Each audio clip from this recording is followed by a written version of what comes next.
Magandang araw po sa bawat isa na patuloy na sumusubaybay at nakikinig dito po sa ating programang Araw-Araw na Pagpapala.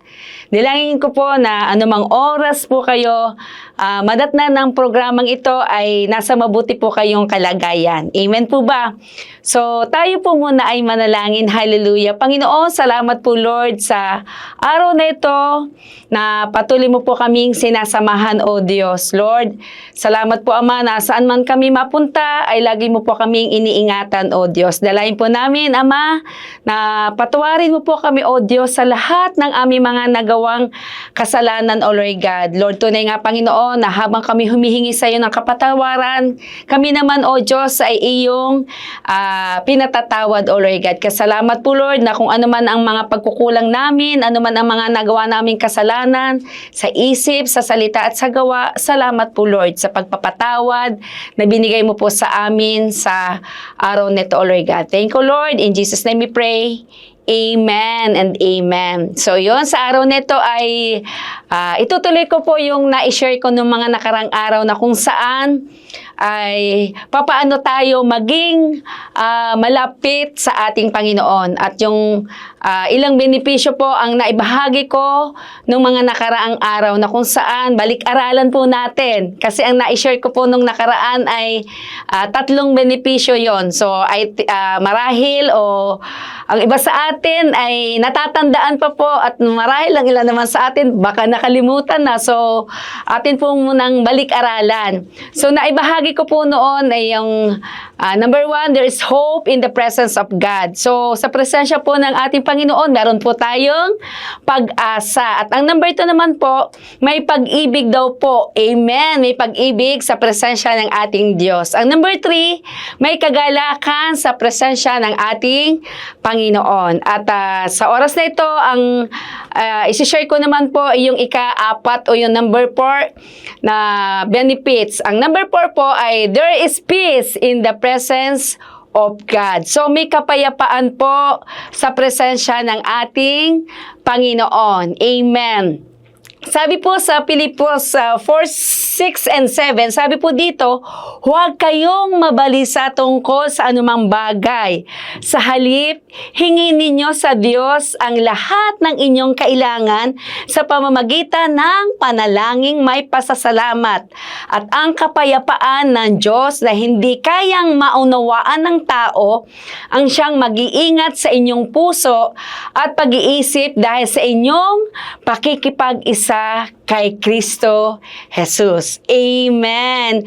So, sa panahon po ngayon na sa mga nararanasan at napakarami po nating nararanasan na mga sitwasyon o problema o ano paman, na itong mga sitwasyon na ito na ating nararanasan, ito po ay minsan nagdudulot po ng pagkabalisa. Tama po ba? Na-experience na po ba ninyo yon na kayo ay nakaharap ng isang matinding pagsubok na kung saan talaga naman pong kayo ay nabalisa? Iba't ibang sitwasyon, iba't ibang problema, talaga naman pong tayo ay nagkakaroon ng nagugulumihanan yung ating kaisipan. Tama po ba? Subalit, ano po ang sinasabi dito sa Pilipos? Sabi dito na huwag daw po tayong mabalisa. Sabi nga dito, huwag daw tayong mag-alala o mabalisa tungkol sa anumang bagay. Ibig sabihin, yung sinasabing anumang bagay, ito po ay hindi lamang isa ang tinutukoy dito, kundi iba't ibang klase ng sitwasyon ang tinutukoy po dito sa binasa natin o iba't ibang klase ng pagsubok. So ano po ang sinasabi dito? Na kapag tayo ay nakaranas ng mga iba't ibang sitwasyon, ilapit daw po natin sa ating Panginoon at hingin daw po natin sa Kanya yung idulog daw po natin sa Kanya yung ating mga nararanasang sitwasyon at problema. At kung tayo po po ay may pangangailangan. Alam ko naman po na ang bawat isa sa atin ay mayroong pangangailangan. Tama po ba? Sabi dyan na hingin daw po natin at idulog daw po natin ang ating mga pangangailangan sa pamamagitan ng panalangin may pasasalamat. Amen. Praise God. So sa buhay po natin ay napakahalaga po na tayo ay palaging lumalapit at dumudulog at nananalangin sa ating Panginoon. Amen. So napakalinaw po ang sinasabi dyan na tayo daw po ay kapag nakakaranas ng anumang sitwasyon, lumapit, manalangin at dumulog po tayo sa ating Panginoon at tayo po ay bibigyan niya ng kapayapaan. Amen and amen.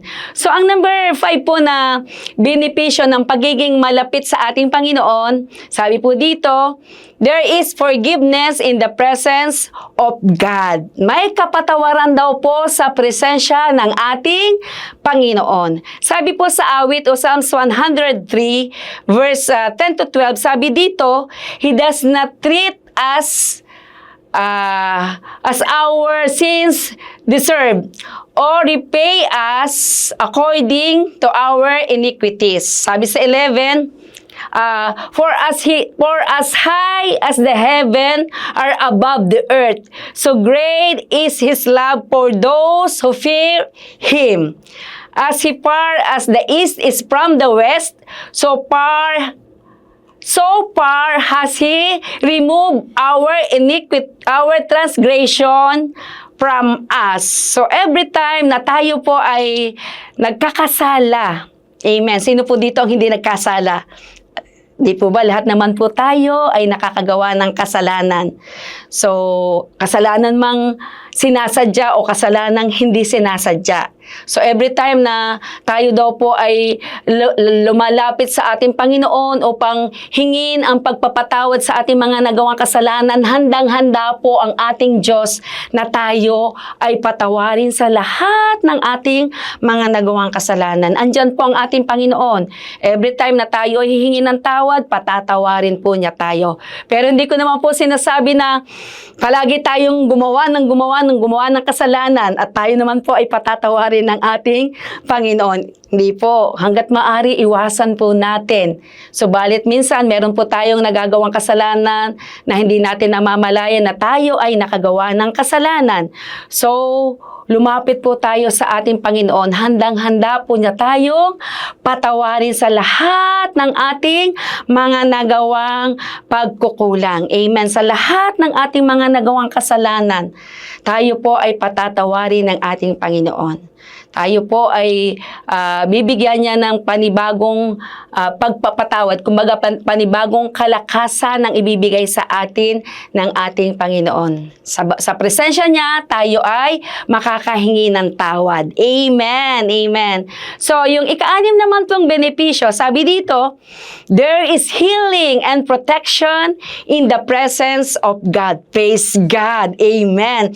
So, may pagpapagaling po o may kagalingan tayong nararanasan at protection, pag-iingat sa atin sa presensya ng ating Panginoon. Sabi po sa Psalms 147:3, sabi dito, He heals the broken-hearted and binds up their wounds. Sa awit, sabi dito, sa 2 and 3, sabi dito, si Yahweh ay papupurihan o aking kaluluwa at huwag mong kaliligtaang mabuti niyang mga gawa. Ang lahat kong kasalanan, siya ang nagpapatawad at anuman ang aking sakit, ginagamot niya. Praise God. Sabi pa po sa 2 Chronicles 7:14, sabi dito, if my people who are called by my name will humble themselves and pray and seek my face and turn from their wicked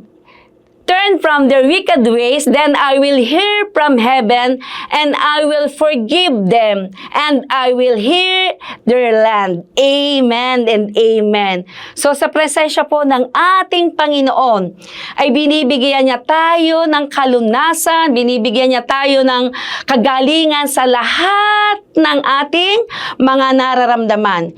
physically, emotionally, at lahat ng aspeto po ng ating buhay. Hindi lamang po sa bawat nararanasan nating sakit sa ating physical na katawan, maging ang ating pong emotion, maging po ang lahat ng aspeto ng ating buhay, tayo po ay makakaranas ng kagalingan. At ang bawat tumatawag po sa Kanya, nagpapakumbaba, humihingi ng kapatawaran sa mga nagawang kasalanan at nananalangin, tayo po ay Kanyang patatawarin at pakikinggan niya ang ating mga panalangin. Amen. Magkakaroon po tayo o mararanasan po natin ang kapatawaran at tayo po ay patuloy na iingatan ng ating Panginoon. Manunumbalik po ang ating kalakasan at mula sa ating Panginoon, mararanasan po natin ang kagalakan. Amen and amen. So, minatutunan po ba tayo, mga kapatid? So, sa presensya po ng ating Panginoon, marami po tayong mararanasan. Praise God. So, yan.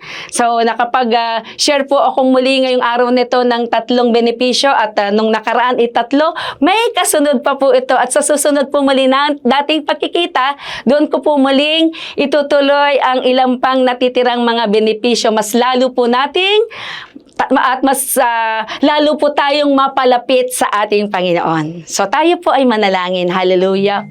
Father, in Jesus' name, Lord, salamat pong muli, Panginoon, sa salita mo, O Lord God, sa araw na ito, O Diyos.